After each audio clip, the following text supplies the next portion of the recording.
7 निश्चय योजना करप्शन का बलि चढ़ा है। अनिल कुमार राय ग्राम पंचायत राज कसमर के मुखिया हैं और यहाँ मेरी वाइफ अनीता राय सैदपुर के मुखिया हैं। अच्छा, तो मुखिया जी 5 साल पूरा होने को है, अगले वर्ष में आप लोग का भी चुनाव होना है। आप पहली बार मुखिया बने हैं या इससे पहले भी थे?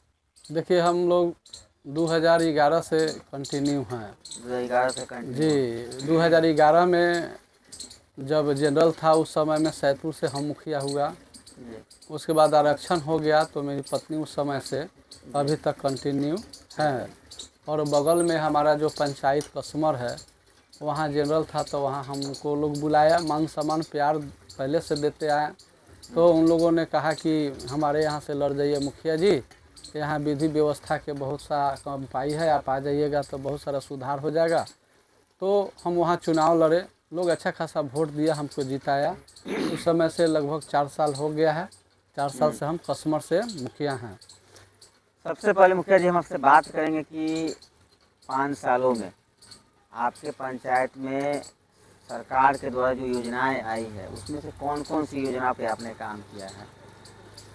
देखिए, हम लोग जैसे 2006 से पंचायत में हम इन्वॉल्व हैं। जैसे 2006 में हमारे चाचा थे, उस समय से हम लोग पंचायत चला रहे हैं।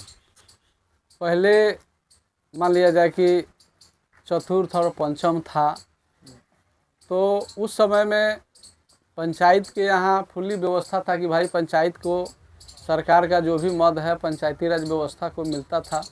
पंचायत अपने हिसाब से, ज़रूरत के हिसाब से काम करती थी।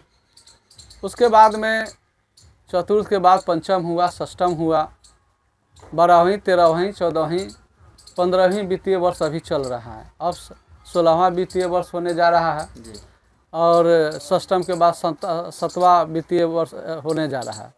तो हमको कहना है कि जो भी हम लोगों को सरकार को, जैसे मान लिया जाए कि अभी तत्काल में षष्ठम वित्त का पैसा जो आता है और 15वीं वित्त का पैसा आता है, पंचायत के 2 मद है, जिसमें आज से जो 10 साल 15 साल पैसा जो जितना मिलता था उतना ही पैसा आज मिलता है। तो कहने का मतलब है कि महंगाई चरम सीमा पर पहुंच गया है, लेकिन बजट नहीं बढ़ा। उसके कारण से हम लोगों को पंचायत में डेवलप करने में बहुत सारी कठिनाइयाँ होती है। अब रह गई बात कि जो रोड हम लोग 2 लाख में 200 फीट बनाते थे, आज वो 2 लाख में 100 फीट बन रहा है। तो रह गया है कि हम लोग जितना भी पैसा मिला हम लोगों ने काम किया है। 16-17 में मुख्यमंत्री के द्वारा जल नल 7 निश्चय द्वारा मिला, उसमें हम लोग गली गली जो भी पैसा मिला उपयोग किए। जहाँ ज़रूरत था, जो वहाँ गली में कचरा था, वहाँ पानी निकास नहीं था, तो हम लोग नाला बनाया, नाला बना के गली को ढलैया करें। तो कहने का मतलब है कि काम कराया। अब रह गया कि पंचायत भवन जो हमारा बदतर स्थिति था, तो उस समय में 14वीं वित्त के पैसा से काम करते थे। अब रह गया कि 15वीं वित्त से टाइड और अनटाइड हुआ है, तो टाइड के मद से हम लोग नाला उला का काम कराया। अनटाइड मद से रोड वोड जहाँ भी टूटा फूटा रोड, चाहे नया सड़क बनाना है, संपर्क पथ नहीं है, तो गली गली हम लोग प्रयास करके बनाया है। हद तक ले लगभग में पंचायत में 80 से 90% हम लोग सड़क बना दिए।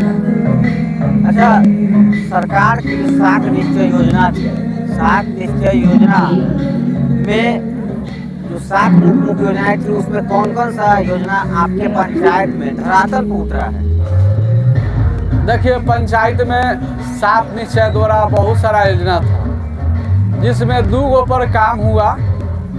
अब रह गया बात है कि इसलिए बलि चढ़ा कि सरकार 7 निश्चय योजना में, कुछ योजना में जो मद अलॉट किया, सही व्यवस्था के कारण, सही देख रेख के कारण वो योजना बलि चढ़ गया। इसलिए कि मान लिया जाए कि 100% जैसे 7 निश्चय योजना में गली नली और घर घर पानी पहुंचाने का काम था, वाटर सप्लाई का काम था कि भाई पंचायत में एक बोरिंग हले, उसके बाद में 5,000 10,000 लीटर टंकी रख के हर घर जल का नल और पक्की गली नली पहुँचे।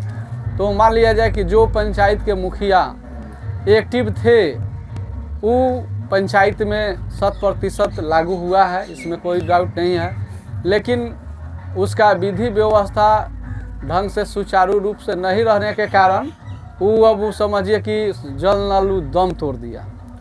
7 निश्चय योजना में जल नल जो दम तोड़ दिया, उसकी रिपेयर के लिए भी जो है सरकार ने कुछ राशि जारी की थी, क्या वो राशि आपके पंचायत? देखिए हम बताते हैं, कहने का मतलब है कि उसमें गवर्नमेंट भेदभाव किया।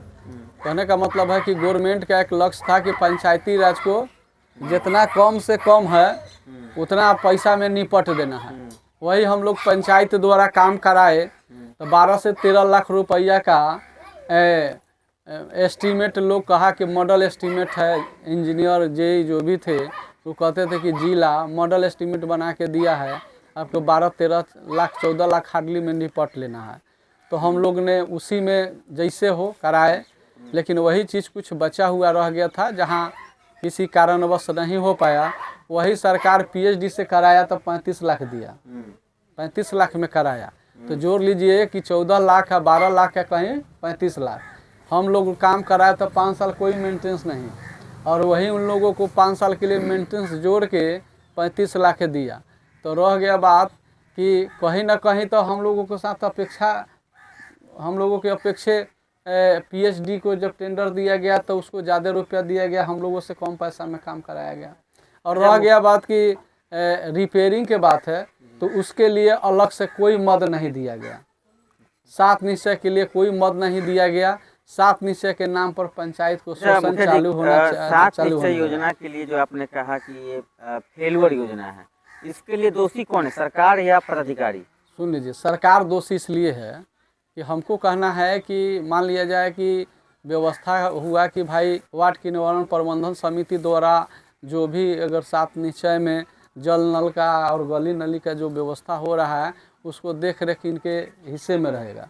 तो कहने का मतलब है कि वार्ड की निवारण प्रबंधन समिति द्वारा जल नल का जो व्यवस्था दिया गया हुआ कि भाई यही देख रेख करेंगे। तो अब क्या हुआ कि उसको पीएचडी के द्वारा टेंडर दे दिया गया।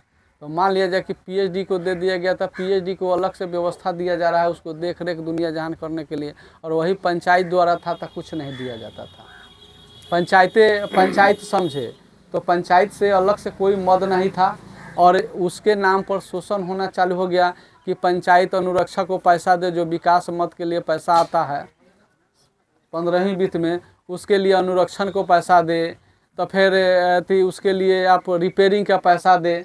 तो कहने का मतलब है कि आप जो व्यवस्था कराए, 7 निश्चय लाए, तो 7 निश्चय को धरातल पर उतारे, तो उसको हर तरह से फिट रखने के लिए उसका एक मद बनाते, उसको वार्ड की निवारण प्रबंधन समिति को डायरेक्ट पैसा देते कि भाई इतना रुपया हम देते हैं जो चलाएगा उसके लिए, और जो टूट फूट होगा और उसके लिए मान लीजिए आप जान रहे हैं कि हर पंचायत में पूरे बिहार में पंचायती राज व्यवस्था में 7 निश्चय लागू हो गया, तो उसके लिए आप स्पेशल उसका मिस्त्री नहीं रखे, मिस्त्री आपको रखना चाहिए था और उसको सुचारू ढंग से काम कराना चाहिए था। मेरा 2-3 सवाल होगा जो कि शॉर्ट में हम बात करेंगे।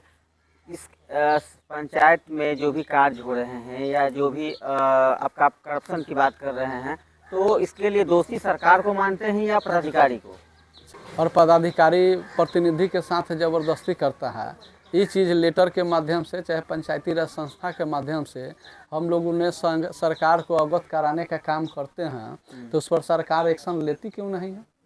यानी तो हमको कहना यही है कि कहीं ना कहीं गवर्नमेंट का इशारा है कि आप पंचायती राज व्यवस्था को, पंचायती राज सिस्टम को शोषण करो, दबाओ। हमको कहना ये है